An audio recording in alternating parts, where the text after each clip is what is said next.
ಓಂ ಶ್ರೀ ಗುರು ಬಸವಲಿಂಗಾಯ ನಮಃ.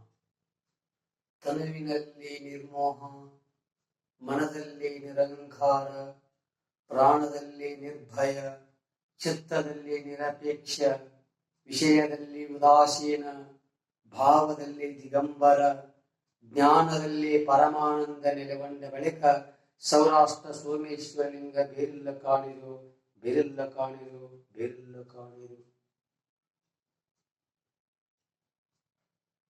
ವಿಶ್ವಗುರು ಬಸವಣ್ಣನವರನ್ನ, ನಾಡಿನ ಸರ್ವ ಸಾಧು ಸಂತರನ್ನ ಎನ್ನ ಹೃದಯ ಮಂದಿರದಲ್ಲಿ ಧ್ಯಾನಿಸಿಕೊಳ್ಳುತ್ತಾ ಅಥಣಿ ಮುರುಗೇಂದ್ರ ಶಿವಯೋಗಿಗಳ ಸನ್ನಿಧಾನಕ್ಕೆ ಹಣೆಮಣಿದು ಆತ್ಮೀಯ ಶರಣು ಬಂಧುಗಳೇ, ಇವತ್ತು ನಾವು ನೀವೆಲ್ಲರೂ ಅಥಣಿ ಮುರುಗೇಂದ್ರ ಶಿವಯೋಗಿಗಳ ಬದುಕು ಮತ್ತು ಅವರ ಪವಾಡವನ್ನ ನೋಡೋಣ. ಹಾಗಾದ್ರೆ ಅಥಣಿ ಮುರುಗೇಂದ್ರ ಶಿವಿಗಳು ಯಾರು? ಅವರ ಬದುಕನ್ನು ನೋಡಿದಾಗ ಇಡೀ ಜಗತ್ತಿನೊಳಗ ಭಾರತ ದೇಶ ಶ್ರೇಷ್ಠವಾಗಿರ್ತಕ್ಕಂಥ ದೇಶ. ಯಾಕಂತ ಕೇಳಿದ್ರೆ ಶರಣರು, ಸಂತರು, ಮಹಾತ್ಮರು, ತಪಸ್ವಿಗಳು, ಯೋಗಿಗಳು, ಲಿಂಗನಿಷ್ಠರು, ಕವಿಗಳು, ಸಾಹಿತ್ಯಗಳು ಆಗಿ ಹೋಗಿರ್ತಕ್ಕಂಥ ದೇಶ ಭಾರತ ದೇಶ. ಇಂಥ ಪರಮ ಪಾವನ ಭಾರತ ದೇಶದೊಳಗ ಇಂತಹ ಮಹಾತ್ಮರ, ಶರಣರ, ಸಂತರ ಸಾಲಿನೊಳಗ ನಮ್ಮ ಅಥಣಿಯ ಮುರುಗೇಂದ್ರ ಶಿವಯೋಗಿಗಳು ಆಗಿ ಹೋಗಿರ್ತಕ್ಕಂಥದ್ದು. ಬೆಳಗಾವಿ ಜಿಲ್ಲೆಯ ಅಥಣಿ ತಾಲೂಕಿನ ಇಂಗಳಗಾವಿ ಎಂಬ ಗ್ರಾಮದಲ್ಲಿ 1836ರಲ್ಲಿ ತಂದೆ ರಾಚಯ್ಯ, ತಾಯಿ ನೀಲಾಂಬೆಯವರ ಪವಿತ್ರ ಗರ್ಭದಲ್ಲಿ ಜನಿಸಿದವರೇ ಅಥಣಿ ಮುರುಗೇಂದ್ರ ಶಿವಯೋಗಿಗಳು. ಇಂಗಳಗಾವಿಯಲ್ಲಿ ಜನಿಸಿ ಅಥಣಿಯಲ್ಲಿ ತಪಸ್ಸನ್ನು ಮಾಡಿ ಈ ನಾಡಿಗೆ ನಿರಂಜನ ಜಂಗಮ ನೆನೆಸಿದ ತ್ರಿಕಾಲಜ್ಞಾನಿಯು, ಶುದ್ಧ ಪುರುಷನು, ಮಹಾತ್ಮರು ಆಗಿರ್ತಕ್ಕಂಥವರು. ಅವರು ಅನೇಕ ಲೀಲೆಗಳನ್ನ, ಪವಾಡಗಳನ್ನ ತೋರಿದವರು. ಅಧರ್ಮ, ಅಜ್ಞಾನ, ಅಂಧಕಾರವನ್ನು ಹೋಗಲಾಡಿಸಿ ಧರ್ಮವನ್ನ ಜಾಗೃತಗೊಳಿಸಿದವರು. ವಚನ ಸಾಹಿತ್ಯವನ್ನ, ಅವರ ಸಿದ್ಧಾಂತವನ್ನ, ಬಸವ ತತ್ವವನ್ನ, ಅವರ ವಿಚಾರವನ್ನ, ಅವರ ವಚನಗಳನ್ನ ಇಡೀ ನಾಡಿಗೆ, ಇಡೀ ಮನೆ ಮನೆಗೆ ತಲುಪಿಸಿದರು. ಯೋಗಿಯಲ್ಲಿ ಯೋಗಿಯಾದ ಅಥಣಿಯ ಮುರುಗೇಂದ್ರ ಶಿವಯೋಗಿಗಳ ಜೀವನ ದರ್ಶನ ಅಗಾಧವಾಗಿರ್ತಕ್ಕಂಥದ್ದು, ಅಮೂಲ್ಯವಾಗಿರ್ತಕ್ಕಂಥದ್ದು. ಅಂತಹ ಮುರುಗೇಂದ್ರ ಶಿವಯೋಗಿಗಳು ಹಸ್ತಸಿದ್ಧಿ, ದೃಷ್ಟಸಿದ್ಧಿ, ವಾಕ್ಸಿದ್ಧಿ ಪುರುಷರಾಗಿದ್ದರು. ಹಳ್ಳಿಗೆ 1 ರಾತ್ರಿ, ಪಟ್ಟಣಕ್ಕೆ 5 ರಾತ್ರಿಯಂತೆ ಈ ನಾಡನ್ನ, ಈ ದೇಶನ್ನ ಸುತ್ತ ಹಾಕಿದರು. ಅಷ್ಟಾವರಣ, ಪಂಚಾಚಾರ, ಶತಸ್ತ್ರಗಳನ್ನ ಏರಿ ನಿಂತವರು. ಅಂತ ಅಥಣಿಯ ಮುರುಗೇಂದ್ರ ಶಿವಯೋಗಿಗಳು ಯಾವಾಗಲೂ ಬಸವ ಬಸವ ಬಸವ ಬಸವ ಬಸವ ಬಸವ ಬಸವ ಬಸವ ಅಂತಿದ್ರು, ಬಸವ ಅಂತಿದ್ರು. ಅಥಣಿಯ ಮುರುಗೇಂದ್ರ ಶಿವಯೋಗಿಗಳ ಕೈ ಒಳಗಿರ್ತಕ್ಕಂಥ ನಾಡಿಯನ್ನು ಹಿಡಿದು ನೋಡಿದರೆ ಆ ನಾಡಿ ಬಸವ ಬಸವ ಬಸವ ಅಂತಿತ್ತು. ಅವರ ಹೃದಯ ಬಸವ ಬಸವ ಬಸವ ಅಂತಿತ್ತು. ಅವರ ನ್ಯಾಲ್ಗಿ ಒಳಗ ಯಾವಾಗಲೂ ಬಾಯಿ ಒಳಗ ಬಸವ ಬಸವ ಬಸವ ಬಸವ ಅಂತಿದ್ರು. ಮಲಗಿದಾಗಲು ಬಸವ, ಎದ್ದಾಗಲು ಬಸವ, ಯಾವಾಗಲೂ ಬಸವ ಬಸವ ಬಸವ ಬಸವ ಅಂತಿದ್ರು. ಅಷ್ಟು ಬಸವಣ್ಣನ ಮ್ಯಾಗ ಭಕ್ತಿಯಾಗಿದ್ರು ಅಥಣಿ ಮುರುಗೇಂದ್ರ ಶಿವಯೋಗಿಗಳು. ಅವರ ಭಾವ ನಿರ್ಭಾವ ಆಗಿಬಿಟ್ಟಿತ್ತು. ಮನಸ್ಸ ಹಸನ್ಮುಖಿಯಾಗಿ ಬಿಟ್ಟಿತ್ತು, ವಿಶಾಲವಾಗಿ ಬಿಟ್ಟಿತ್ತು. ಅವರ ದೃಷ್ಟಿಕೋನ ಭಾವವಾಗಿರ್ತಕ್ಕಂಥದ್ದು. ಏನು ನೋಡ್ತಾರ ಅದು ಸತ್ಯ ಆಗುತ್ತಿತ್ತು, ಏನು ಮುಟ್ಟಿದ್ರ ಅದು ಬಂಗಾರ ಆಗುತ್ತಿತ್ತು. ಹಾಗೆ ಅವರು ಅಂತಹ ಒಂದು ಸಿದ್ಧಿಯನ್ನು ಪಡೆದರು. ಅದಕ್ಕಾಗಿ ಶುದ್ಧ ಪುರುಷರೆನಿಸಿದರು. ಅಭೇದ ದರ್ಶನಂ ಜ್ಞಾನಂ. ಯಾವಾಗಲೂ ಯಾರು ನೀ ಯಾರು ನೀ ಯಾರು ನೀ ಯಾರು ನೀ ಯಾರು, ನೀ ಯಾ ಜಾತಿ ನಿಂದ್ಯಾ ಜಾತಿ ನಿಂದ್ಯಾ ಕುಲ ಕೇಳಿಲ್ಲ. ಇವನಾರವ ಇವನಾರವ ಇವನಾರವ ಇವನಾರವ ಎಂದೆನಿಸದಿರಯ್ಯ. ಇವ ನಮ್ಮವ ಇವ ನಮ್ಮವ ಇವ ನಮ್ಮವನೆಂದೆನಿಸಯ್ಯ. ಕೂಡಲ ಸಂಗಮ ದೇವ ನಿಮ್ಮ ಮನೆಯ ಮಗನೆಂದೆನಿಸಯ್ಯ. ಎಲ್ಲರೂ ನಮ್ಮರಪ್ಪ, ಎಲ್ಲರೂ ನಮ್ಮ, ನೀನು ನಮ್ಮವ ನೀವು ನಮ್ಮವರು, ಎಲ್ಲರೂ ನಮ್ಮವರ, ಎಲ್ಲರೂ ನಮ್ಮವರ, ಎಲ್ಲರೂ ನಮ್ಮವರ ಅಂತ ಅಪ್ಪಿಕೊಳ್ಳುವಂತ ಭಾವ ಅತನಿಯ ಮುರುಗೇಂದ್ರ ಶ್ರೀಗಳಾಗಿತ್ತು. ಅದಕ್ಕಾಗಿ ಅವರ ಭಾವ ನಿರ್ಭಾವಾಗಿತ್ತು, ನಿರ್ಭಾವಾಗಿತ್ತು. ಬ್ರಹ್ಮ ಪದವಿಯನಲ್ಲಿ, ವಿಷ್ಣು ಪದವಿಯನಲ್ಲಿ, ರುದ್ರ ಪದವಿಯನಲ್ಲಿ, ಮತ್ತೆ ನಾಮ ಪದವಿಯನಲ್ಲೇ ನಿಮ್ಮ ಸದ್ಭಕ್ತರ ಪಾದವನರಿದಿಪ್ಪ ಮಹಾಪದವಿಯನ್ನು ಕರುಣಿಸು. ಕರಿಯ ನಿತ್ತಳುವಲ್ಲಿ ಶಿರಿಯ ನಿತ್ತಳುವಲ್ಲಿ, ಕರಿಯ ನಿತ್ತಳುವಲ್ಲಿ ಶಿರಿಯ ನಿತ್ತಳುವಲ್ಲಿ, ಹಿರಿದಪ್ಪ ರಾಜ್ಯವು ನಿತ್ತಳುವಲ್ಲಿ. ನಿಮ್ಮ ಶರಣರ ಸುಳ್ಳುಡಿಯ ಒಂದರಗಳಿಗಿತ್ತಡೆ ನಿಮ್ಮ ನಿತ್ಯ ಕಾಣ ರಾಮನಾಥ. ಬಸವಾದಿ ಶಿವ ಶರಣರಿಗೆ ಹೇಳಿದಂತೆ ನಡೆದು ತೋರಿಸಿದವರು ಅತನೇ ಮುರುಗೇಂದ್ರ ಶಿವಯೋಗಿಗಳು. ನುಡಿದಂತೆ ನಡೆದರು, ನಡೆದಂತೆ ನುಡಿದರು ನಮ್ಮ ಅತನೇ ಮುರುಗೇಂದ್ರ ಶಿವಯೋಗಿಗಳು. ಅದಕ್ಕಾಗಿ ಈ ಜಗತ್ತು ಇರುವವರಿಗೆ ಅತನೆಯ ಮುರುಗೇಂದ್ರ ಶಿವಯೋಗಿಗಳು ಈ ಜಗತ್ತಿನೊಳಗ ಅಜರಾಮರವಾಗಿ ಉಳಿದು ಬಿಟ್ಟು, ಅಜರಾಮರವಾಗಿ ಉಳಿದು ಬಿಟ್ಟರು. ಅಂತ ಅತನೆಯ ಮುರುಗೇಂದ್ರ ಶಿವಯೋಗಿಗಳ ಜೀವನದೊಳಗ ನಡೆದಂತ ಒಂದು ಅಗಾಧವಾಗಿರ್ತಕ್ಕಂಥ ಪವಾಡ ಏನು ಅಂತ ಕೇಳಿದ್ರೆ,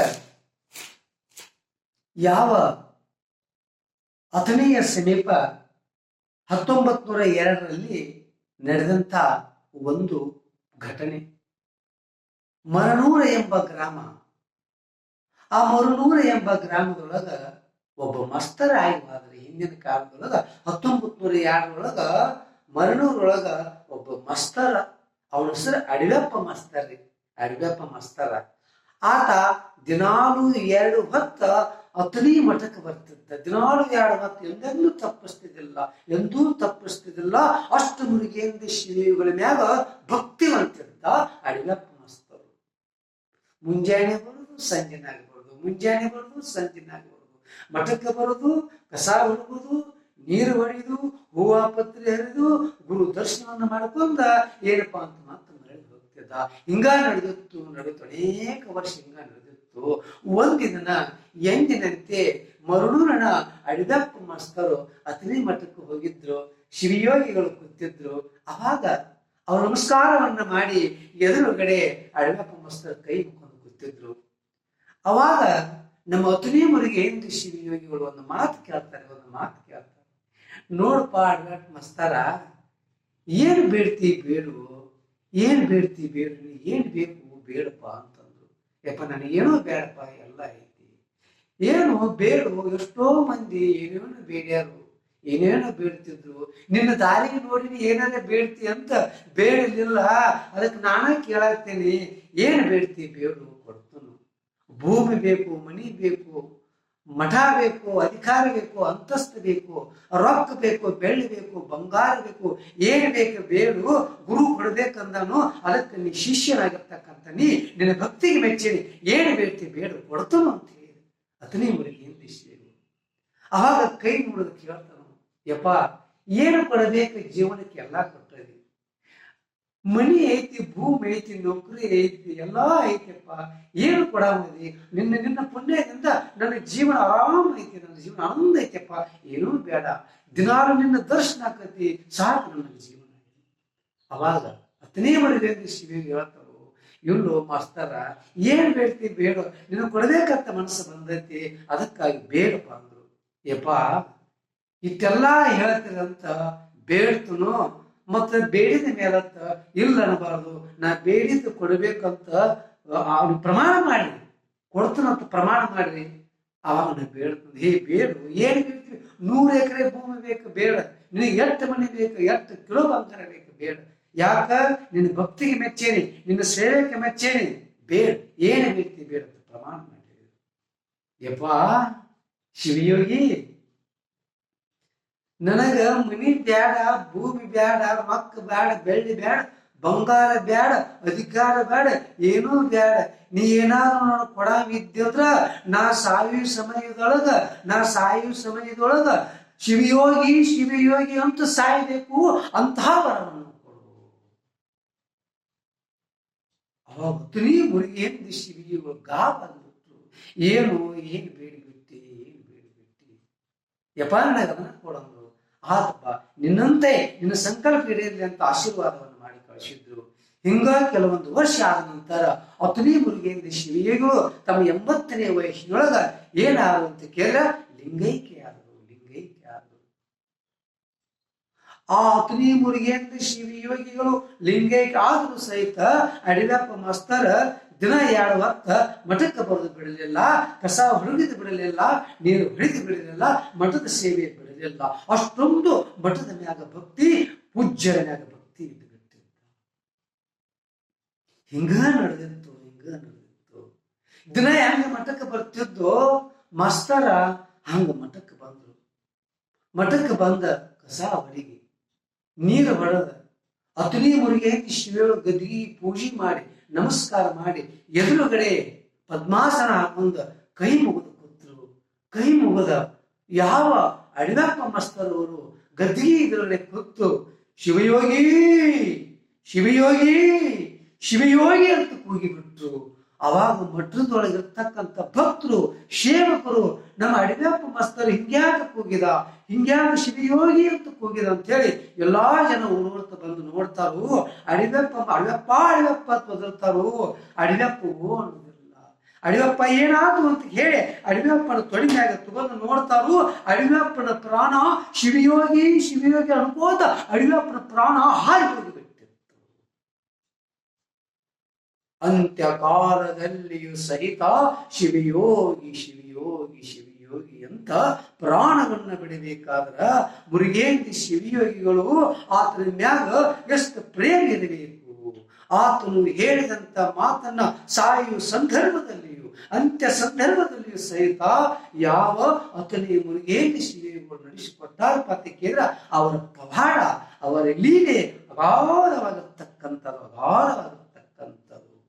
ಹಾಗೆಯೇ ಅತನಿ ಮುರುಗೇಂದ್ರ ಶಿವಯೋಗಿಗಳು ಯುದ್ಧಾಗಲು ಪವಾಡಗಳಾದವು.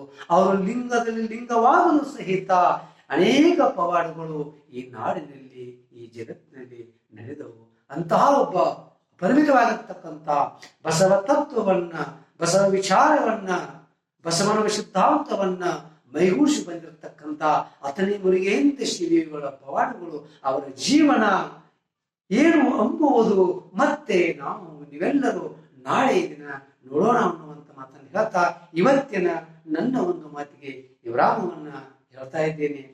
ಬಸವಣ್ಣನೇ ತಂದೆ, ಬಸವಣ್ಣನೇ ತಾಯಿ, ಬಸವಣ್ಣನೇ ಪರಮ ಬಂಧು ಎನಿಗೆ ವಸುದೀಶ ಕಪಿಲಸಿದ್ಧ ಮಲ್ಲಿಕಾರ್ಜುನ ನಿಮ್ಮ ಹೆಸರು ಗುರು ಅನ್ನ ಬಸವಯ್ಯನವರು. ಓಂ ಶ್ರೀ ಗುರು ಬಸವಲಿಂಗಾಯ.